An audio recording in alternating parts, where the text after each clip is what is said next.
देहरादून में काली सेना का अनोखा प्रदर्शन, हाथों में वराह लेकर बांग्लादेश के खिलाफ जताया विरोध।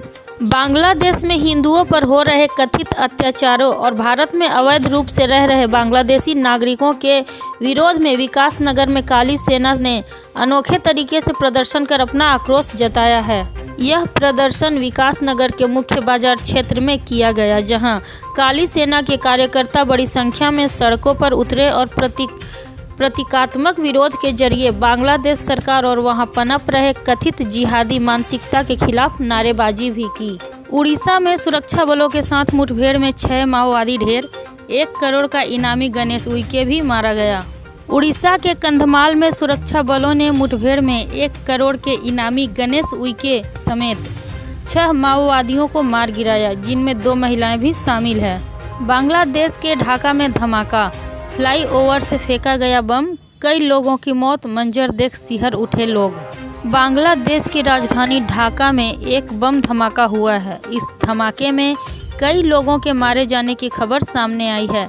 यह धमाका ढाका के मोग बाजार में हुआ है। कुछ उपद्रवियों ने बम फेंका।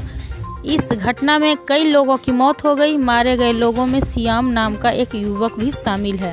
यह धमाका 24 दिसंबर की शाम को मोग बाजार स्वतंत्रता सेनानी स्मारक के सामने फ्लाईओवर के नीचे हुआ। बांग्लादेश में बीएनपी के तारिक रहमान की वापसी से एक दिन पहले यह बड़ी घटना घटी। 2 दिन दिल्ली में रहता हूं तो इन्फेक्शन हो जाता है, नितिन गडकरी का बड़ा बयान। मुसलमानों को लेकर भी की अहम टिप्पणी। दिल्ली के प्रदूषण को लेकर अभी तक विपक्ष पार्टियों के नेता ही सरकार पर हमला बोल रहे थे, लेकिन अब इस कड़ी में खुद भाजपा के नेताओं ने भी बोलना शुरू कर दिया है। केंद्रीय मंत्री नितिन गडकरी ने एक प्रोग्राम के दौरान प्रदूषण को लेकर कहा कि देश की राजधानी में 2 दिन रहने से उन्हें इन्फेक्शन हो जाता है। गुपचुप तरीके से बंगाल की खाड़ी में भारत का बड़ा धमाका, मीलों तक उठा बवंडर, देखते रह गया चीन। भारत अपनी सैन्य क्षमता को बेहद तेजी से मॉडर्न बनाने में जुटा है। सभी को पता है कि हम चीन और पाकिस्तान जैसे दुश्मन से घिरे हैं। ऐसे में किसी भी तरह के चांस लेने का मतलब है कि हम अपनी सुरक्षा से समझौता कर रहे हैं। यह बात हमारे हुक्मरानों को भी पता है। इसी कारण भारत ने बिना किसी शोर शराबे के एक बड़ा धमाका किया है, जिसकी शोर बहुत दूर तक सुनाई दी है। अमेरिका की उस रिपोर्ट पर चीन हुआ नाराज, जिसमें भारत और पाकिस्तान का भी है जिक्र। अमेरिकी रक्षा मंत्रालय की एक रिपोर्ट में चीन और भारत के संबंधों और पाकिस्तान के चीन के साथ बढ़ते रक्षा सहयोग को लेकर कई दावे किए गए हैं। अमेरिकी कांग्रेस को सौंपी गई पीपल्स रिपब्लिक ऑफ चाइना से जुड़े सैन्य और सुरक्षा घटनाक्रम नामक इस सालाना रिपोर्ट में दावा किया गया है कि इस लद्दाख में वास्तविक नियंत्रण रेखा पर भारत के साथ तनाव को कम करने चीन इसका फायदा उठाना चाहता है। जम्मू कश्मीर में सेना का अफसर शहीद, सांबा में रुक रुक कर हो रही फायरिंग।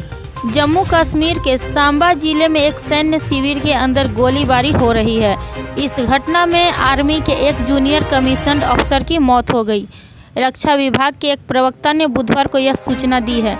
अधिकारियों ने बताया कि घटना की जांच शुरू कर दी गई है, लेकिन घटना में किसी भी आतंकवादी एंगल से इनकार किया गया है और जानकारी का इंतजार है। जम्मू और कश्मीर में पहले भी तैनात सेना और सुरक्षा बलों की जान गलती से गोली चलने के कारण की गई।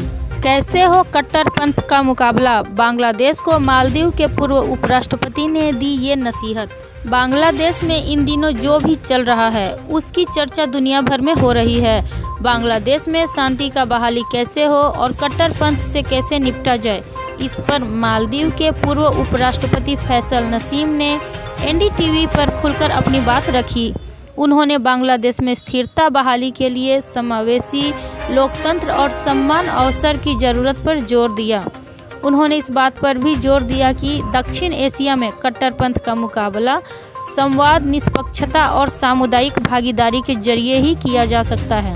विराट कोहली के लिए बने घरेलू क्रिकेट में वापसी यादगार, सचिन का महारिकॉर्ड ध्वस्त, रोहित ने भी वार्नर की बराबरी। लगभग 15 साल बाद विजय हजारे टूर्नामेंट में उतरे विराट कोहली ने आंध्र प्रदेश के खिलाफ खेले गए मैच में बल्ले से जमकर गदर मचाया। किंग कोहली ने शानदार बैटिंग करते हुए सिर्फ 101 गेंदों पर 131 रनों की तेज तर्रार पारी खेली। आईपीएल में नया विवाद, आरसीबी के खिलाड़ी पर फर्जी दस्तावेजों का आरोप, बीसीसीआई के पास पहुंचा पूरा मामला। रॉयल चैलेंजर्स बेंगलोर ने आईपीएल 2026 की नीलामी में बाएं हाथ के स्पिनर सात्विक देसवाल को उनके बेस प्राइस 30 लाख रुपए में खरीदा। मीडिया रिपोर्ट्स के अनुसार Puducherry native cricket players association ने हाल ही में बीसीसीआई की एंटी करप्शन यूनिट को एक पत्र लिखकर आरोप लगाया है कि सात्विक ने अपने डॉक्यूमेंट्स के साथ छेड़छाड़ की है। रिपोर्ट में दावा किया गया है कि सात्विक देसवाल ने पुडुचेरी क्रिकेट टीम के लिए खेलने के लिए अपने डॉक्यूमेंट्स में हेरफेर किया। धुरंधर अब बॉलीवुड की सबसे कमाऊ फिल्म, 21 दिन में तोड़ डाला शाहरुख खान की जवान का रिकॉर्ड। रणवीर सिंह की धुरंधर ने बॉलीवुड के हॉट स्टार की फिल्मों को पीछे छोड़ सबसे कमाऊ बॉलीवुड मूवी का रिकॉर्ड अपने नाम कर लिया। क्या सलमान, क्या आमिर और क्या शाहरुख खान, सभी अब रणवीर के पीछे हैं।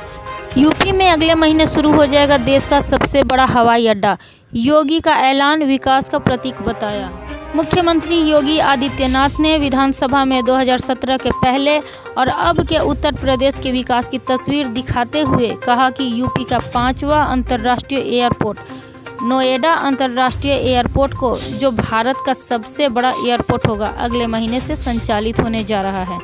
यह प्रदेश के विकास का प्रतीक है। 2017 से पहले प्रदेश में एयरपोर्ट की संख्या केवल 4 थी, जिनमें से 2 पूरी तरह संचालित थे और 2 आंशिक। अब 16 एयरपोर्ट संचालित हो रहे हैं।